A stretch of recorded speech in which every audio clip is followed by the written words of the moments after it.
Adakah alkohol dalam minyak wangi? Memang tidak dibenarkan. Apa punca? Umat Islam kebanyakannya terkeliru tentang penggunaan alkohol dalam minyak wangi, sehingga ada yang kata tak boleh. Punca dia mai mana?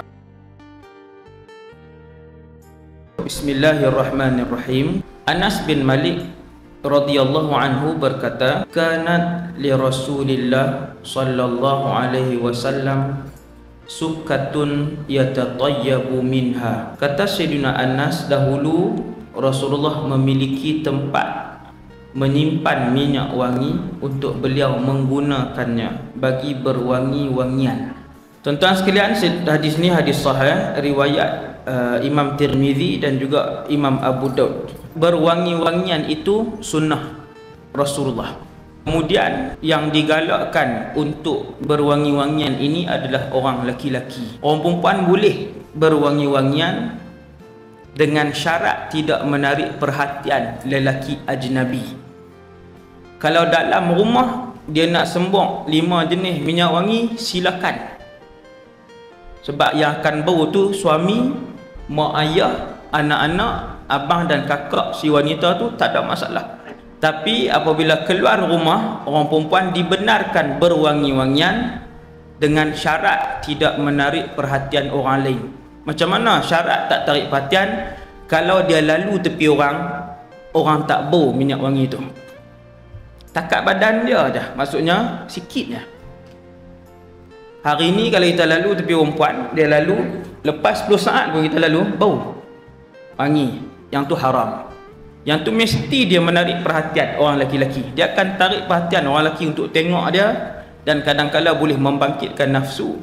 Orang perempuan ni tak bau minyak wangi, tengok pun sudah boleh mengundang fitnah, apatah lagi bau minyak wangi.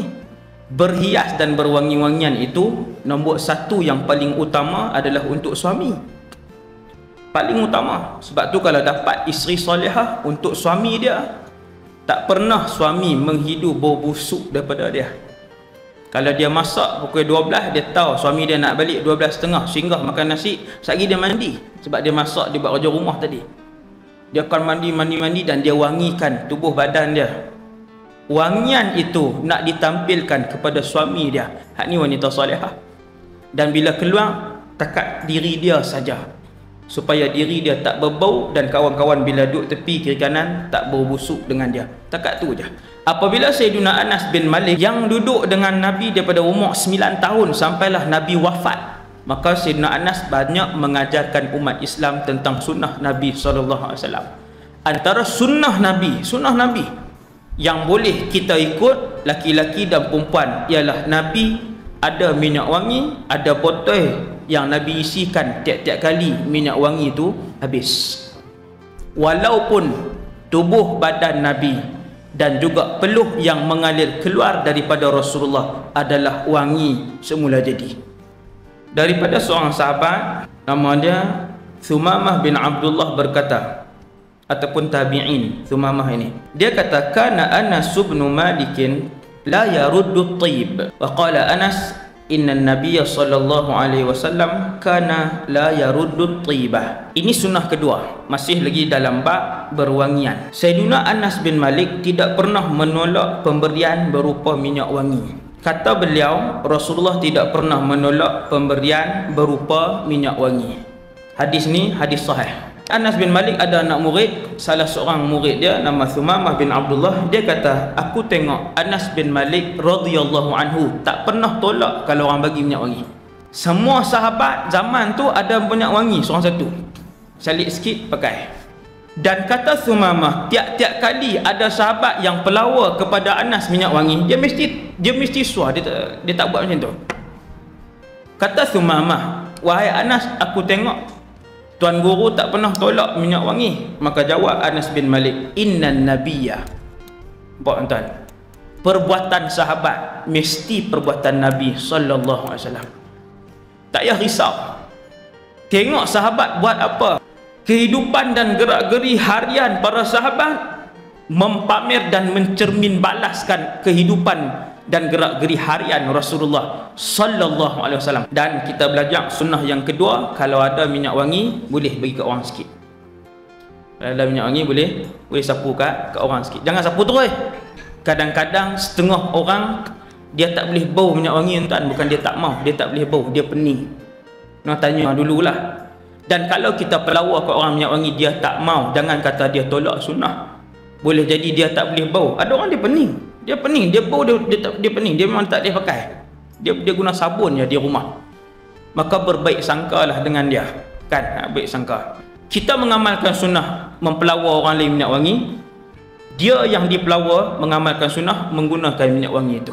Tuan, kemudian minyak wangi yang alkohol ataupun yang tidak ada alkohol. Orang pun bahas.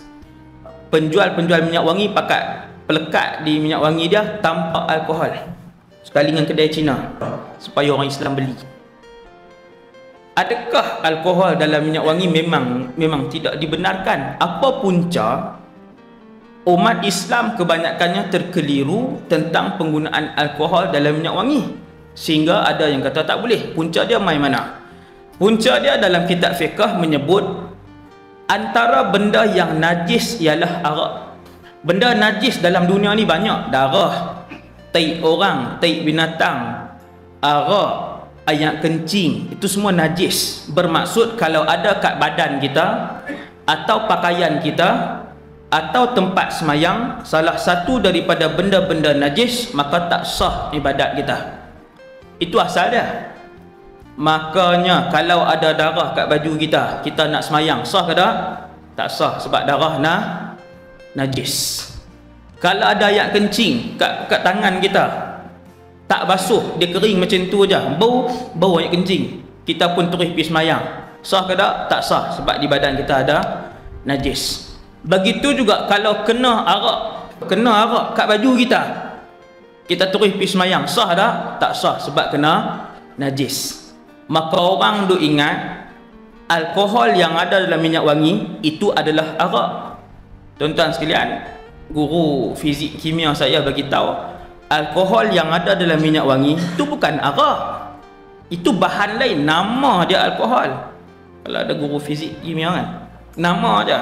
Dia bukan arak minum mabuk tu, cuma nama dia alkohol. Maka kalau tuan-tuan rujuk kepada ulama kontemporari pun, Dr. Wahbah Zuhaili, Dr. Said Ramadan Al-Buti, ni semua imam-imam besar zaman hari ni, dia berkata betul, alkohol yang ada dalam minyak wangi bukanlah arak yang merupakan najis dalam kitab fiqh tu. Maka alkohol yang ada dalam minyak wangi adalah satu bahan yang nama dia kebetulan alkohol. Boh dalam tu bahan biasa, bahan tu bahan biasa untuk mengekalkan wangi itu bagi lama. Tujuan alkohol tu dimasukkan dalam wangian, maka dia bukan najis. Maka kalau minyak wangi bersama alkohol boleh guna, dengan syarat alkohol tu bukanlah arak minuman memabukkan. Kerana yang najis itu adalah minuman memabukkan, itu yang najis. Kalau kena badan, kena pakaian kita, tak boleh buat semayang. Tahu no? Itu perbahasan dia. Daripada sini. Kemudian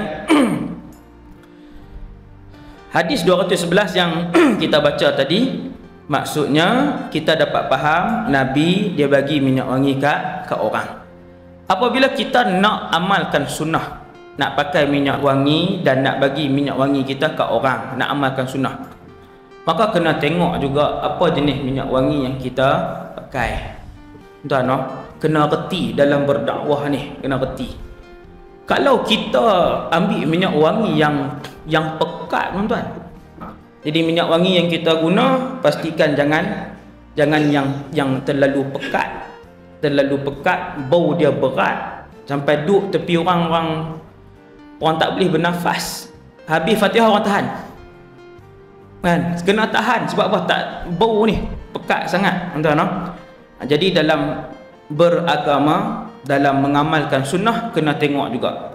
Kadang-kadang nak amal sunnah tak dapat pahala sunnah, dapat dosa, menyakitkan hati orang. Jadi berjaga-jaga. Kemudian daripada Ibnu Umar radhiyallahu anhuma berkata, Rasulullah sallallahu alaihi wasallam, salasun la turad, al-wasaid wad-duhnu wal-labanu.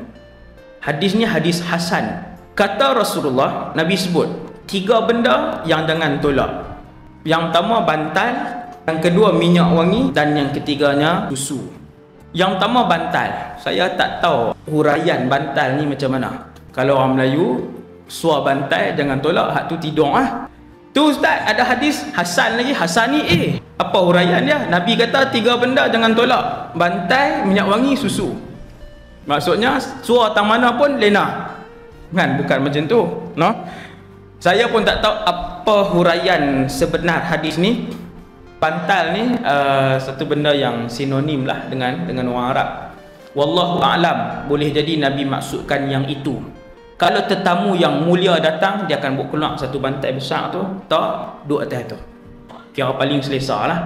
Tu paling selesa. Dan bila kita masuk, kebanyakan rumah dia tak ada sofa yang duduk atas, dia ada sofa di bawah. Dia ada sofa bawah tu, sofa duduk sila di bawah, dan tiap tempat duduk dia buat partition dengan bantal. Dia buat partition bantal. Jadi bila kita duduk tu, kita boleh letak tangan gitu. Yang keduanya minyak wangi, kerana Nabi SAW nak bagi tahu orang Islam dia tak pernah mengeluarkan bau yang busuk yang boleh menyakitkan hati orang lain. Sebab itu tiap-tiap kali semayang yang ada berjemaah, seperti solat sunat istisqa, semayang hari raya Aidil Adha, semayang Jumaat, tuan-tuan akan tengok ada hadis Nabi akan bagi tahu sunat untuk seorang itu membersihkan dirinya daripada bau-bauan sebelum pergi ke semayang sunat yang ada berjemaah. Pasal apa? Hikmah dia yang disebutkan oleh para alim ulama ialah supaya tidak menyakitkan hati muslim yang lain dengan bau-bauan yang keluar daripada tubuh badan dia. Buat tuan-tuan, Islam jaga sampai tera tu. Bila duduk sekali pun tubuh badan, bau tubuh badan dia tidak menyusahkan orang yang Islam yang duduk di kanan dan kiri dia. Maka dengan sebab itu Nabi ajak para sahabat untuk ajak kepada semua umat Muhammad untuk kita berwangi-wangian. Nah, dan yang kedua, wangi-wangian ni tuan-tuan, cara yang kedua ialah selalunya orang tahulah, ialah kita tidak menggunakan wangi-wangian itu untuk kali yang kedua pada pakaian yang sama. Sekali dia berkeluar bau lain. Contoh baju kita pukul 8 pagi tu kita sembung ada minyak wangi. Saat lagi pukul 4 petang kita nak pakai lagi baju tu, kita sembung sekali lagi. Dia tak wangi lah tuan. Dia bau tengik pelik tu. No? Yang ni juga kena cerdik lah. Seorang Islam ni dia kena, seorang Muslim dia kena reti dalam nak mengamalkan sunnah Nabi supaya dia tidak merosakkan gambaran dan juga pengamalan sunnah Nabi SAW. Itu yang ketiga. Yang keempat, Abu Hurairah radhiyallahu anhu berkata, qala Rasulullah sallallahu alaihi wasallam, tibur rijal ma zahara rihuhu wa khafiya launuhu wa tibun nisa ma zahara launuhu wa khafiya ruhuh. Tengok tuan, hadis ni hadis sahih. Tang ni Nabi bagi tahu peraturan untuk berwangian bagi wanita. Sabda Rasulullah, minyak wangi orang lelaki harum baunya, tak apa. Yang bau dia ni, bau wangi-wangian dia tak apa, yang kuat, bukan yang berat tu. Yang minyak wangi laki-laki yang bau kuat tak apa, dan tersembunyi warnanya. Ini zaman dululah dari segi warna ni. Dan minyak wangi wanita pula adalah warnanya kelihatan dan tersembunyi baunya. Zaman hari ini minyak wangi dia tak ada warna dah. Memangnya minyak wangi itu warna, tapi bila sembok dia tak lekat dah warna. Zaman dulu dia ada warna. Nabi pesan kalau orang laki-laki minyak wangi itu hak bau dia wangi betul, tak apa. Tapi orang perempuan pula minyak wangi dia pastikan bau dia ringan je. Nabi kata dari segi warna, orang laki-laki biarlah warna tu tersembunyi, orang perempuan tak apa, biar kelihatan warnanya. Kalau zaman hari ini warna dah tak ada, tinggal bau, maka kita ambil apa yang berbaki daripada ajaran Rasulullah SAW ini, iaitu kalau minyak wangi orang laki-laki tak apa dia berbau, maksudnya dia berbau harum kuat, orang lain semua boleh bau. Adapun yang wanita punya tersembunyi baunya. Boleh pakai tak? Boleh. Takkan tapi pastikan bau dia tidak berlebih-lebihan. Ini ajaran Rasulullah.